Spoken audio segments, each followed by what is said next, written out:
Hi friends, അപ്പോൾ ഇന്നത്തെ നമ്മുടെ യാത്ര എന്ന് പറയുന്നത് ഫുജേറയിലേക്കാണ്. ഫുജേറയിലേക്ക് പോകുമ്പോൾ നമുക്ക് ഒരുപാട് മലകൾ കാണാം. മലകളെല്ലാം താണ്ടിയിട്ടാണ് നമ്മൾ ഈ ഒരു പട്ടണത്തിലേക്ക് കിടക്കുന്നത്. അപ്പോൾ ഇത് നമ്മൾ ഫുജേറ ടൗണിൽ എത്തിയിട്ടുണ്ട്. ഏകദേശം ഒരു 1.5 hours എടുത്തു ഷാർജ ടു ഫുജേറ റൂട്ട്. ഇപ്പോൾ ഒരു 4:30 ഒക്കെ ആയിട്ടുണ്ട്. ഈവനിങ് 4:30 ആണ് ടൈം. പക്ഷേ ഇവിടെ നല്ല മഴക്കാറുണ്ട്. അത് കാരണമാണ് ഈ ഒരു മൂടിക്കെട്ട്. നല്ല മഴക്കാറുണ്ട്. അപ്പോൾ മഴ പെയ്യുമെന്ന് പ്രതീക്ഷിക്കുന്നു. അപ്പോൾ നമ്മൾ ഇന്ന് ടൗണൊക്കെ ഒന്നിങ്ങനെ സിറ്റി ടൂർ നടത്തുകയാണ് കേട്ടോ. ഇതെല്ലാം അവിടുത്തെ ഗവൺമെൻറ് ബിൽഡിങ്സ് ഉണ്ട്. ഒരുപാട് ബിൽഡിങ്സ് നമുക്ക് കാണാൻ പറ്റും ഇവിടെ. ഫുജേറ എന്ന് പറയുമ്പോൾ ഒരു സൈഡ് മുഴുവൻ മലകളും മൗണ്ടെയ്ൻസൊക്കെ ആയിട്ട്, പിന്നെ ഒരു സൈഡ് എന്ന് പറയുന്നത് കടലാണ്. അപ്പോൾ ഇവിടെ അടുത്ത് തന്നെയുള്ളൊരു ഫോർട്ടാണ് ഫുജേറ ഫോർട്ട്. അപ്പോൾ നമ്മൾ നേരെ പോകുന്നത് ഇത് ടൗണിൽ തന്നെയാണ് സ്ഥിതി ചെയ്യുന്നത്. ഈ ഒരു ഫുജേറ ഫോർട്ടിലേക്കാണ് നമ്മൾ പോകുന്നത്. ടിക്കറ്റ് ഒന്നുമില്ല, ഫ്രീ എൻട്രി ആണ്. ടൗണിൽ തന്നെയാണ് ഈ ഒരു ഫോർട്ട് വരുന്നത്. അപ്പോൾ ഈ കാണുന്നതാണ് ഫോർട്ട്. അപ്പോൾ നമുക്ക് ഈ ഒരു കോട്ടക്കകത്ത് കയറി നോക്കാം.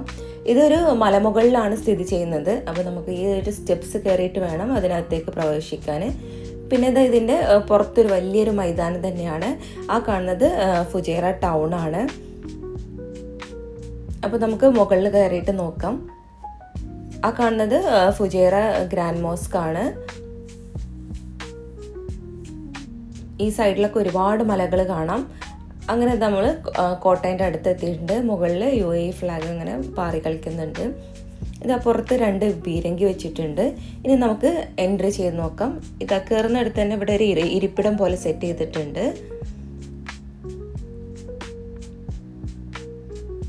പിന്നെ ഇവിടെയൊക്കെ ഇവിടെ ഒരു QR കോഡ് കൊടുത്തിട്ടുണ്ട് നമുക്ക് കോട്ടയെ പറ്റി കൂടുതൽ അറിയാൻ വേണ്ടിയിട്ട്. ഇനി അടുത്തൊരു ഡോറുണ്ട്, ഇതിനകത്തേക്ക് കയറി നോക്കാം. ഇതൊരു 3 സർക്കുലർ ടവേഴ്സ് ആയിട്ടാണ് കാണപ്പെടുന്നത്. ഇതിനകത്ത് കയറി കഴിഞ്ഞ് കഴിഞ്ഞാൽ സെൻറ്ററിലൊരു ഹാളാണ്. ഈ ഒരു ഹാളിന് ചുറ്റും 3 റൗണ്ട് ആയിട്ട് ടവേഴ്സ് ഉണ്ട്. പിന്നെ ഒരു സ്ക്വയർ ടവറാണുള്ളത്. നമുക്ക് ഓരോ ടവറിനകത്തേക്കും കയറി നോക്കാം.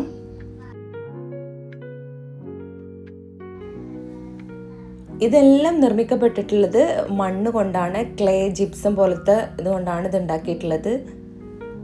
അപ്പോൾ നമുക്ക് ആദ്യത്തെ ഈ ഒരു ടവറിനകത്ത് കയറി കഴിഞ്ഞാൽ ഇവിടെ ഒരു പ്രിസൺ കാണുന്നുണ്ട്.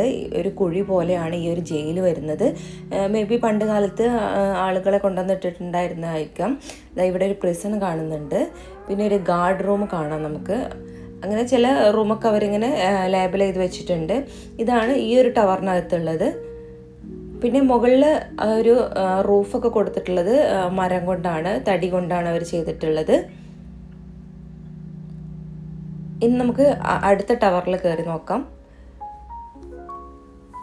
ഇതിനകത്ത് മുകളിലേക്കൊരു വഴിയുണ്ട്. അപ്പം നമുക്ക് അതിലൊന്ന് കയറി നോക്കാം. എനിക്ക് തോന്നുന്നത് ഇത് ഒരു ഏറ്റവും ടോപ്പിലേക്കുള്ള വഴിയാണ്, ആ ഒരു റൂഫ് ടോപ്പിലേക്കുള്ള. അപ്പോൾ ഇതാണ് ഏറ്റവും ടോപ്പിലെ ടവർ. ഇതിലെല്ലാം നമുക്ക് ഈ ഒരു പട്ടാളക്കാർക്കൊക്കെ നിരീക്ഷിക്കാൻ വേണ്ടിയിട്ടുള്ള, ശത്രുക്കൾ വരുന്നത് നിരീക്ഷിക്കാൻ വേണ്ടിയിട്ടുള്ള ഒരു ഹോളുണ്ട്. മേ ബി അതിനകത്ത് കൂടെ ആകുമ്പോൾ അവർ വെപ്പൺ വെച്ചിട്ട് ഷൂട്ട് ചെയ്യുന്നതൊക്കെ. അപ്പോൾ നമ്മൾ ടവറിൻ്റെ ഏറ്റവും ടോപ്പിൽ എത്തിയിട്ടുണ്ട്. വാവ്, ബ്യൂട്ടിഫുൾ വ്യൂ ആണ്. ഫുൾ ടൗൺ നമുക്ക് ഇവിടെ നിന്ന് കാണാൻ പറ്റും. ഇവിടെ സൈഡിലൊരു ഖബർസ്ഥാനൊക്കെ കാണുന്നുണ്ട്. പിന്നെ ഫുജേറ ടൗൺ, വോൾ ടൗൺ നമുക്ക് ഇവിടെ നിന്ന് കാണാൻ പറ്റും. ഒരുപാട് ഹോട്ടൽസ്, അതുപോലെ ഫുജേറ മോസ്ക് ഒക്കെ കാണുന്നുണ്ട്. അടിപൊളി വ്യൂ ആണ്. പിന്നെ നല്ലൊരു ഇളം കാറ്റുണ്ട്. നല്ലൊരു കാലാവസ്ഥയാണ് ഇതിൻ്റെ മുകളിൽ. നല്ല കാറ്റ് വീശുന്നുണ്ട്. അപ്പോൾ ഒരു ഫ്ലാഗ് ടവർ നമുക്ക് ഇവിടെ നിന്ന് കാണാൻ പറ്റും. അപ്പം നമ്മളിപ്പോൾ ഉള്ളത് ആ ഒരു ഫോർട്ടിൻ്റെ ഏറ്റവും ടോപ്പിലാണ്. ഇതിനകത്ത് കയറാൻ കുറച്ച് റിസ്ക്കിയാണ്, എന്നാലും കയറിക്കഴിഞ്ഞാൽ അത് വർത്താണ്. നല്ലൊരു വ്യൂ ആണ്. പിന്നെ ഇതിൻ്റെ താഴ്ഭാഗങ്ങളായിട്ട് ഒരുപാട് ഹട്ട്സ് പോലെ, പഴയ കാലത്തെ വീടാണെന്ന് തോന്നുന്നു, അതുപോലെ അവരങ്ങനെ പ്രിസർവ് ചെയ്ത് വെച്ചിട്ടുണ്ട്. ഇനി നമുക്ക് താഴോട്ട് ഇറങ്ങാം. ഇതിനകത്തൊക്കെ അവർക്ക് ഒരു നിരീക്ഷിക്കാൻ വേണ്ടിയിട്ട് ഓരോ വിൻഡോസൊക്കെ ഉണ്ടാക്കി വെച്ചിട്ടുണ്ട്. പിന്നെ റൂഫൊക്കെ ഉണ്ട്, ഒരു പ്രത്യേക രീതിയിലാണ് ഉണ്ടാക്കിയിട്ടുള്ളത്. ഇതെല്ലാം ഒരു കളിമണ്ണ് കൊണ്ട്, അതുപോലെ ജിപ്സം, അതുപോലത്തെ മെറ്റീരിയൽ കൊണ്ടാണ് ഈ ഒരു ടവർ ഉണ്ടാക്കിയിട്ടുള്ളത്, ഈ ഒരു കോട്ട ഉണ്ടാക്കിയിട്ടുള്ളത്.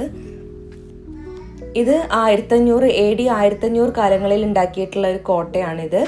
പിന്നെ ഇവർ ആ ഒരു റേഡിയോ ആക്റ്റീവ് സ്റ്റഡി നടത്തിയപ്പോൾ ഇതിനുള്ള ഈ ഒരു മെറ്റീരിയൽസ് ഒക്കെ വെച്ച് നോക്കിയിട്ട് അവർ റേഡിയോ ആക്റ്റീവ് സ്റ്റഡി നടത്തിയിട്ടുണ്ടായിരുന്നു. അത് വെച്ചിട്ടാണ് ഈ കണ്ടുപിടിച്ചത്. ഇതൊരു 1500 AD 1500 ഈ കോട്ട നിർമ്മിക്കപ്പെട്ടിട്ടുള്ളത്.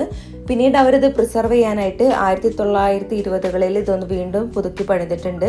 അതേ സെയിം ജിപ്സം മെറ്റീരിയൽ ക്ലേ ഒക്കെ വെച്ചിട്ട് തന്നെയാണ് അവരിത് ഉണ്ടാക്കിയെടുത്തിട്ടുള്ളത്. പിന്നെ ഇത് സീ ലെവലിൽ നിന്ന് 20 മീറ്റർ ഉയരത്തിലാണ് ഈ ഒരു കോട്ട സ്ഥിതി ചെയ്യുന്നത്. അതുപോലെ കടൽ തീരത്ത് നിന്ന് ഒരു 5 കിലോമീറ്റർ മാറിയിട്ടാണ് ഈ ഒരു കോട്ട സ്ഥിതി ചെയ്യുന്നത്. ഇതിനകത്ത് കയറി കഴിഞ്ഞ് കഴിഞ്ഞാൽ കടൽ വഴിയോ അല്ലെങ്കിൽ വേറെ ഏതെങ്കിലും വഴി ഈ ഒരു മൗണ്ടെയ്ൻസിൻ്റെ താഴ്വാരത്തിലൂടെ എല്ലാം ശത്രുക്കൾ വരുന്നുണ്ടെങ്കിൽ അവർക്ക് കാണാൻ വേണ്ടിയിട്ട് സാധിക്കും ഈ ഒരു കോട്ടേൻ്റെ മേലെ കയറി കഴിഞ്ഞ് കഴിഞ്ഞാൽ. ഒരു ചെറിയൊരു കുന്നിൻ്റെ മുകളിലാണ്, അതായത് 20 മീറ്റർ ഉയരത്തിലാണ്, സീ ലെവലിൽ നിന്നും 20 മീറ്റർ ഉയരത്തിലാണ് ഈ ഒരു കോട്ട സ്ഥിതി ചെയ്യുന്നത്. പിന്നെ ഇതാ ഇതിൻ്റെ ഫ്രണ്ടിലായിട്ട് കുറേ ഹട്ടൊക്കെ കാണാം, പഴയ വീടുകളാണെന്ന് തോന്നുന്നു. അതെല്ലാം അതുപോലെ ആ ഒരു ഹെറിറ്റേജ്, അവരുടെ ആ ഒരു കൾച്ചറിനെ റെപ്രസെൻ്റ് ചെയ്യുന്നതാണ്. ഒരുപാട് വീടുകൾ കാണാവുന്നുണ്ട്. പണ്ട് കാലത്ത് അവർ ജീവിച്ചിരുന്ന വീടായിരിക്കാം. അങ്ങനെ നമ്മൾ കോട്ടയ്ക്ക് വിസിറ്റ് ചെയ്ത് തിരിച്ചു പോരുകയാണ്. പോരുന്ന വഴിയിലാണ് കേട്ടോ ഈ ഒരു കാഴ്ച കണ്ടത്. പശുവിനൊക്കെ മേയിച്ച് പോകുന്ന ആളുകളെ നമുക്കിവിടെ കാണാൻ പറ്റും. അതാണ് ഈ ഒരു ഫുജൈറ എമിറേറ്റിൻ്റെ പ്രത്യേകത. പഴയ രീതിയിൽ ഇപ്പോഴും ഇവിടെ ജീവിക്കുന്ന ഒരുപാട് ആളുകളുണ്ട്, അവരുടെ ഒരു ഹെറിറ്റേജ് മെയിൻറ്റെയിൻ ചെയ്തുകൊണ്ട്. അപ്പോൾ ഇതാണ് കോട്ടയുടെ എൻട്രി. ടിക്കറ്റ് ഒന്നുമില്ല, ഫ്രീ എൻട്രി ആണ്. അങ്ങനെ നമ്മൾ കോട്ട കണ്ട് തിരിച്ചു പോരുകയാണ്. ഇവിടെ എല്ലാം ഒരുപാട് ഓൾഡ് ബിൽഡിങ്സ് നമുക്ക് കാണാൻ വേണ്ടി. ഈ ഒരു വീഡിയോ എല്ലാവർക്കും ഇഷ്ടപ്പെട്ടെന്ന് വിചാരിക്കുന്നു. ഇഷ്ടപ്പെട്ട ലൈക്ക് ചെയ്യുക, സബ്സ്ക്രൈബ് ചെയ്യുക, അതുപോലെ നിങ്ങളുടെ വിലപ്പെട്ട കമൻസ് അറിയിക്കുക. ബാക്കിയുള്ള എമിറേറ്റ് വെച്ച് നോക്കുമ്പോൾ ഫുജൈറ എമിറേറ്റ് എന്ന് പറയുന്നത് വളരെ ചെറിയൊരു ടൗൺ ആണ്. അപ്പോൾ ഇതിൻ്റെ ബാക്കി ഭാഗം ഞാൻ നെക്സ്റ്റ് വീഡിയോ ആയിട്ട് ചെയ്യാം. Thank you for watching.